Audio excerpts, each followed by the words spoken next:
Welcome to the next module on finance and business planning with me, Suki Dehal, Franchise Manager with Lloyds Bank. During this module, we'll be discussing with you the importance of your relationship with a franchise bank and how this can assist your recruitment of franchisees and your development as a franchisor. Next, we'll go on to looking at business planning and how this can help improve your franchisees' chances of success when requiring finance to enter your network. And finally, we'll be looking at understanding financial accounts and how you can help your franchisees better understand and plan their financial accounts for your businesses. When looking at your relationship with a franchise bank, it's important to understand why banks like franchising and why they have specialist departments dedicated to the franchise sector.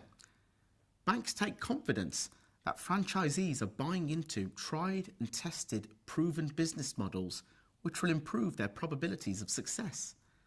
With the initial training and ongoing support offered by a franchisor, franchisees are able to fill any gaps they may have in their CVs and potentially any sector-specific experience that they are lacking can be gained with your support as a franchisor.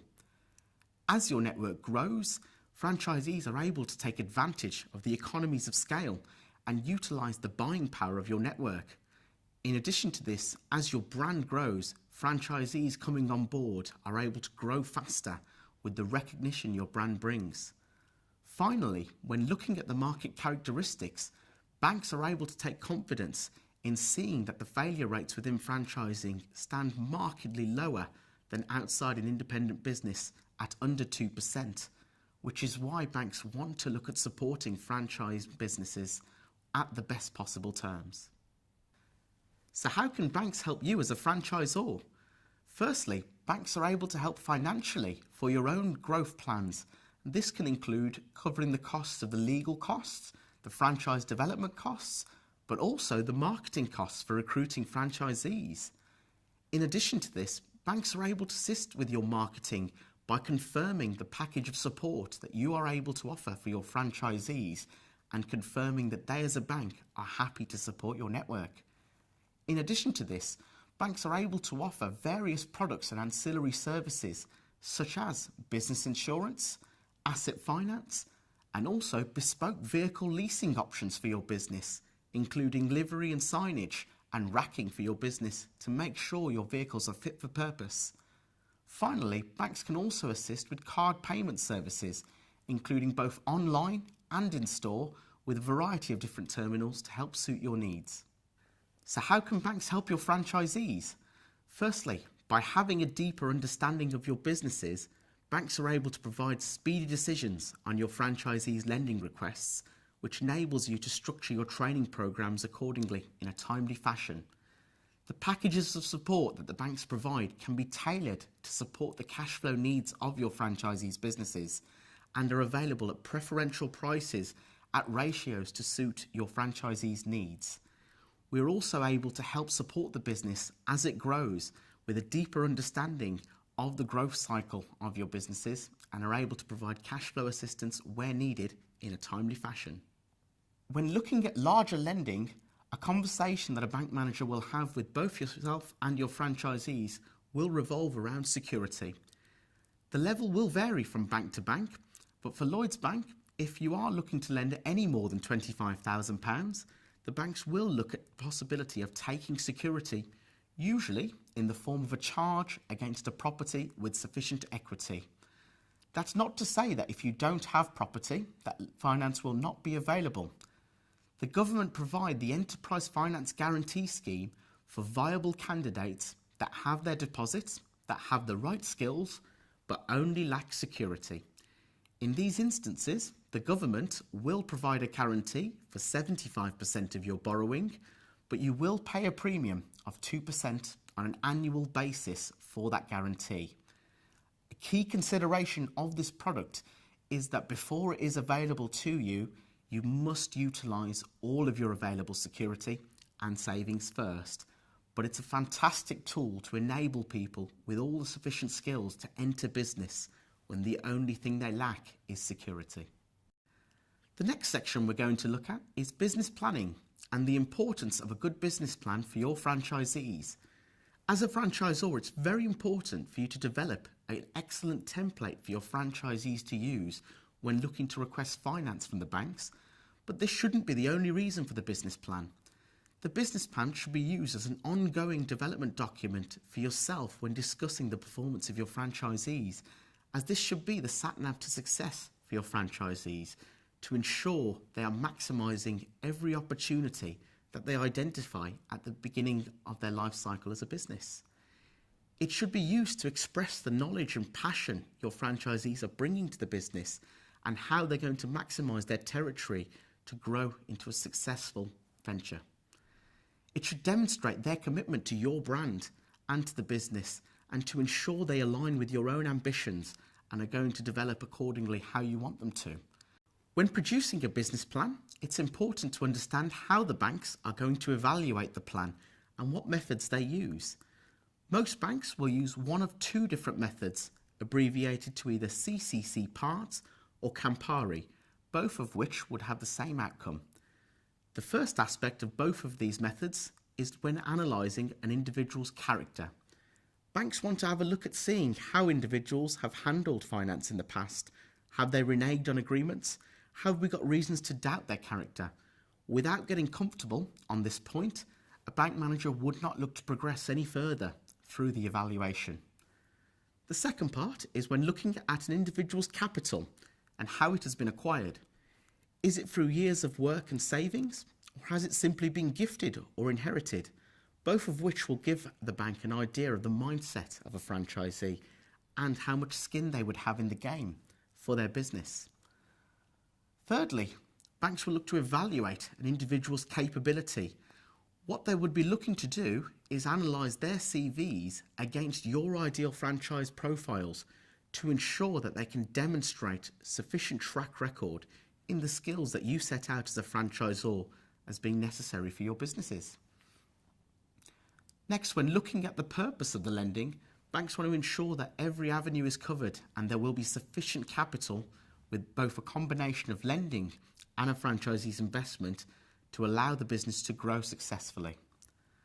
The next section is very important when looking at repayment, as banks will want to ensure that lending is not only affordable now, but also in the future, taking into consideration potential changes in the climate, but also in interest rates and how that can affect your ability to repay.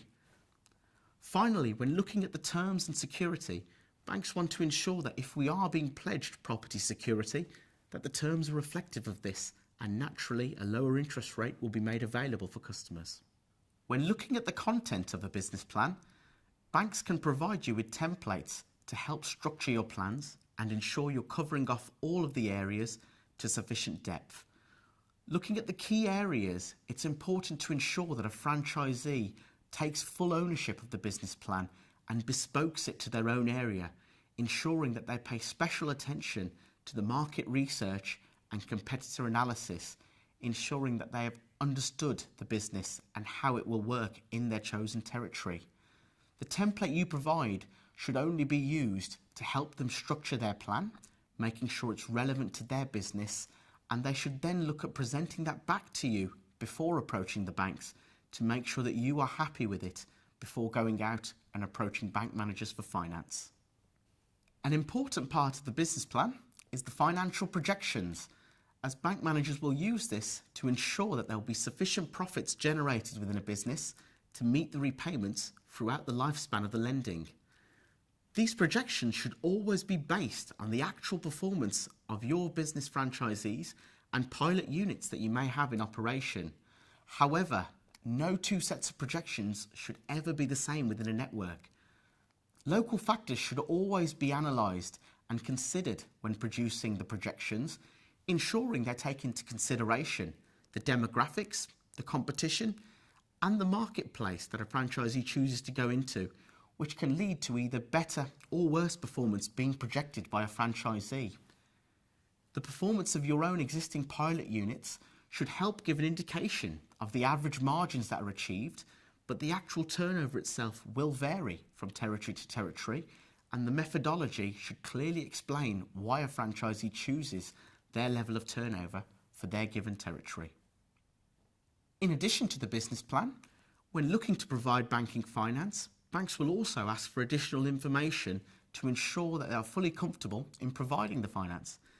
This will include analysing CVs for the franchisees, but also looking further at a franchisee's personal household finances to ensure that any finance we put in place isn't going to have a detrimental effect on the household finances. This can be done by looking to request 6 months personal bank statements, but also the completion of forms to outline an individual's assets, liabilities, income and expenditure, and ensuring there won't be any pressure when moving from an employed background into your franchise business. The most common mistake that bank managers see with business plans is when franchisees don't own the plan itself.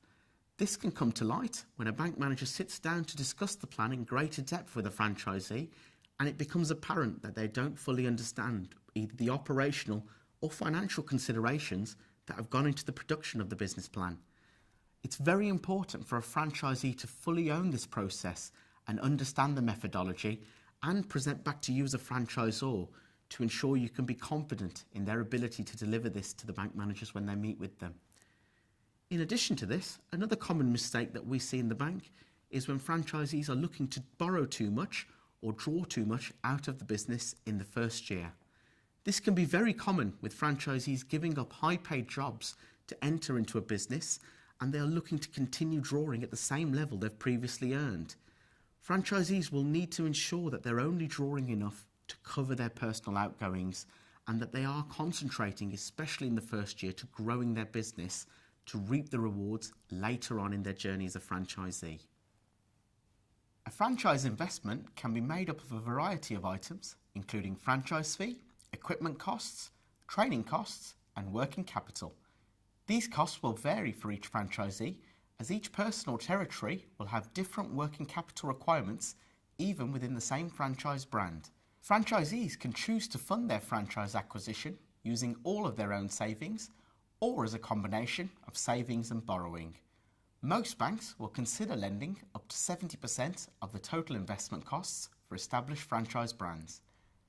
Therefore, a minimum of 30% of the total investment costs should be put forward using personal savings. In addition to this, it is advised that franchisees keep funds in reserve following the purchase as a contingency in case it takes longer than expected to grow the business to a position where they're able to take drawings from the business. This is also another reason why it isn't advisable to go into a franchise with large amounts of personal borrowing commitments, which could add pressure to the business in the early stages. It's well known that the main reason why businesses fail is because they run out of money. Even though a business is profitable, if they run out of cash, they are unable to trade. The common saying within banking is that turnover is vanity, profit is sanity, but cash is king. Financial accounts are an important tool to keep a close handle on the financial aspects of a business and can help draw comparisons on performance against different periods of time. There are numerous entities that are interested in the financial accounts. In addition to yourself, HMRC, shareholders, and banks will also be interested in the performance of your business. Each of these different organisations will have different reasons for having an interest in your finances, which is why it is so important for you to understand your own financial accounts. The profit and loss account shows a breakdown of the sales and costs of a designated period of time, usually compared annually. This will allow you to compare the sales performance of a business and identify any fluctuations to key areas, such as an increase in wages from previous years, which is why we calculate gross and net profit margins. The first line is usually the turnover or sales, which, as the name suggests, is the total amount of money generated from sales. Following this, you will see the second line referred to as cost of sales. This line will include any costs that were directly incurred by the production of the goods sold. For example, a retail store's cost of sales will be the cost of their stock. However, a furniture manufacturer's will be the cost of materials and the manufacturer's wages to produce the furniture. By taking the cost of sales away from the turnover, you have your gross profit. This is an important area of the P&L as it allows us to calculate the gross profit margin, which is useful to compare fluctuations between cost of goods over periods of time. By being aware of this, you will be able to identify exactly where business performance is being impacted, if different from previous years. After the gross profit, the accounts show a breakdown of the overheads, sometimes referred to as administrative expenses. These will include any other costs within a business to continue trading, such as rent, wages, and utilities. By taking these away from your gross profit, you will have your net profit, sometimes referred to as the operating profit. This will show you the amount of profit or loss the business has generated for a set period prior to taxation, drawings, and interest. This allows people to calculate net profit margin, which again is useful to compare performance between years in order to keep an eye on fluctuations in overheads. It is important to realise that all margins are only useful in comparison to other years or other businesses in the same sector. In isolation, the margins will reveal very little about a business, but when compared to others, it makes it easier to identify where the business is suffering and how to remedy the issues. The balance sheet shows the total value of a business's assets and liabilities at a certain point in time. If a business was to realise the value of its assets and pay all of its liabilities, it will show how much money is left over in a deficit. It can be used to show a snapshot of the business, usually at the end of the financial year, in order to compare its movement to the previous year. Here is an example of a typical balance sheet. You will see the first section headed up as fixed assets. These are items, as the name suggests, that are fixed and needed to run the business on an ongoing basis, including property and equipment. In contrast to this, the next section highlights the current assets. These are items within the business that are cash or will shortly become cash, such as debtors that owe the business for goods sold. In terms of the liabilities, they would be split into current and long-term liabilities. Current liabilities would include money owed in the short term, usually considered to be anything within 1 year. This would include bank overdrafts, creditors, and VAT. Long-term liabilities would be present if a business had taken out any borrowing over a term more than 12 months, such as a mortgage or bank loan. After the assets and liabilities, a balance sheet will include the capital and reserves.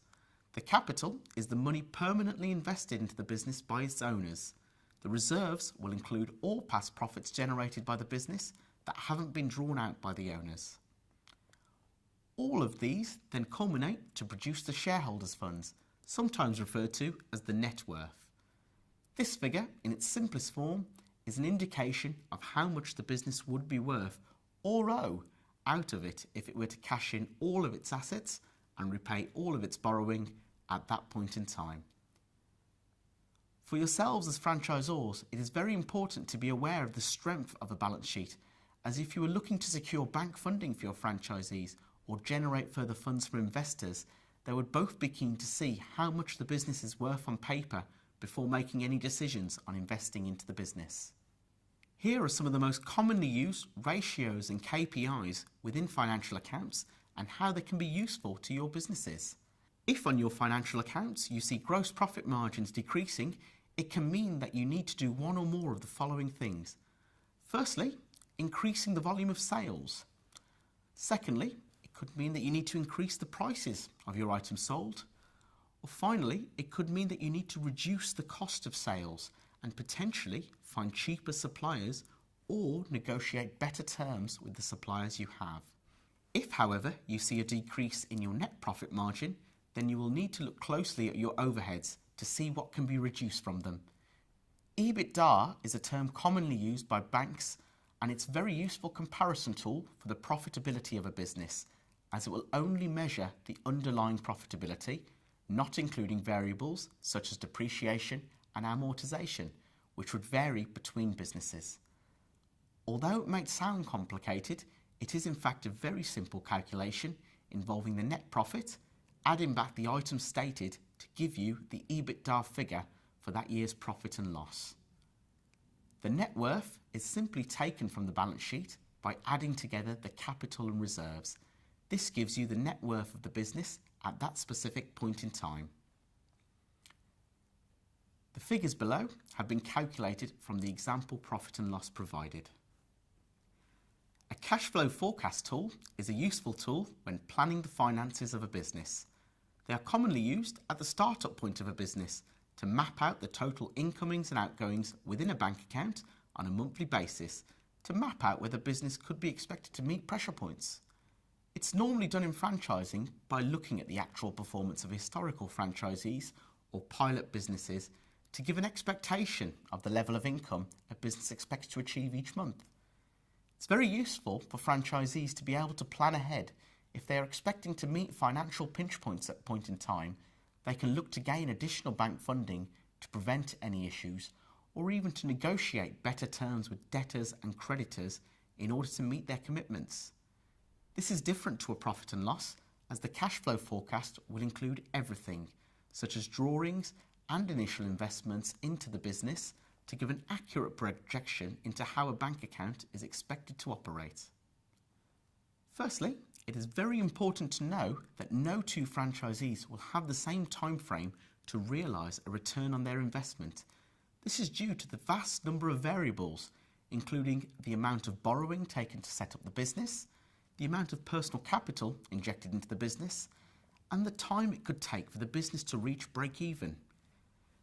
In addition to this, there are numerous other factors, but the point is that it is very important for you as an individual to break down exactly what you have invested into the business from the outset in order to measure how long it will take to see a return.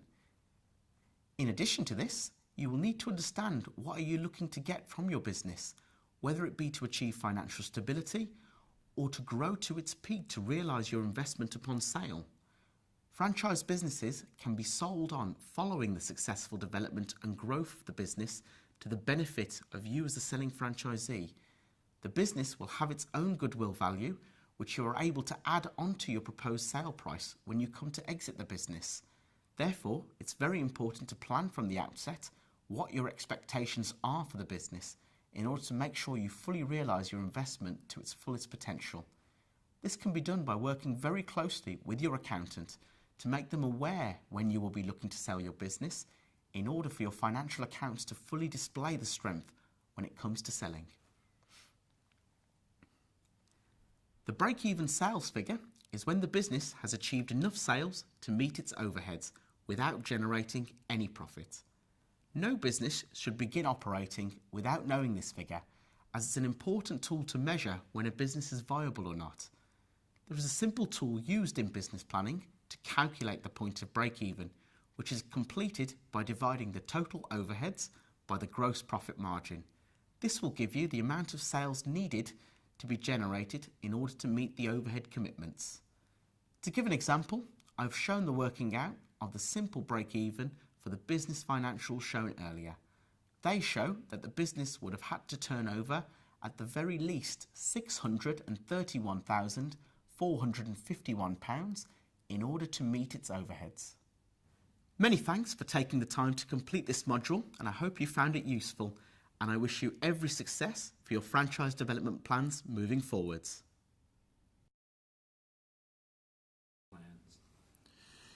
As part of the initial franchise fee that the franchisee pays to us once they get through the rigid recruitment process, we pay for an organisation called Franchise Finance to develop a business plan that is bespoke and specific to the individual prospect and franchisee. So that is paid for as part of the franchise fee. We cover that, but it ensures that they are ready and have all the documentation and plans in place so that they can successfully start a right-at-home franchise. Each of our business owners, franchisees, has a business plan. We recognise the importance of having a plan and sticking to the plan. And this plan is defined in conjunction with the franchisee and also us as franchisor. We look at all areas of the business, whether it's marketing, recruitment, compliance, quality, finance, and we develop that plan that works for the business owner. It's a quarterly plan that we review with them during our scheduled calls and site visits that we undertake with them. We stick to the plan, it works, and it also gives them that growth strategy, knowing that minor movements in their business plan will get them to be their ultimate goal. All of our franchisees are steered to develop their own business plans, and although we give them a lot of support with those business plans at head office, they take ultimate ownership of those business plans in order to succeed. At head office, we tend to work with a franchisee in their business plan in two different ways. One, as an ultimate checklist on all the things that a franchisee should be considering when operating their business with a line towards success. The other as a sort of ongoing conversation that we have with our franchisee as something that is the sort of backbone of their business that we can then evolve and develop with them. We feel that our role as franchisor is to get really involved in the franchisee's business plans. From really the initial stages, we are there helping them along every step to put together a professional business plan that they can really feel part of, that's going to help them grow their Sander franchise. I suppose the advantages of business plans are, if we can make it professional and people believe in it, they now own it and are tied into their success. The second thing is, it helps them know where they're going. I mean, it seems madness to me that anyone would start a business, franchising or not, without a business plan. It's just like they're taking a random stuff in the dark and going, I hope this works. I suppose the disadvantages are sometimes, and we find particularly if we as the franchisor are not involved, people can have quite an unrealistic business plan. They've got massive expectations, and I feel that's our role there to help them with, what's been done in the past and what is the normal and exceptional in our business. For a new franchisee's business plan, it's really important in the first instance that the franchisee takes responsibility for this plan, that it's their business plan. We can offer support and guidance because obviously we have facts and figures that are relevant to the plan, and we can support with that, but we can't take away the responsibility of the plan from the franchisee. There are a number of key advantages to a business plan for a franchisee. Certainly it gives them a direction or a roadmap in which they're going to travel in their business, and the balance is to set targets or objectives at an appropriate level. You don't want the objectives to be too high so that a franchisee can't achieve them and therefore feels that they're not successful. And at the same time, you don't want them to be too low so that they're not achieving their potential at the same time. So getting the balance is really important.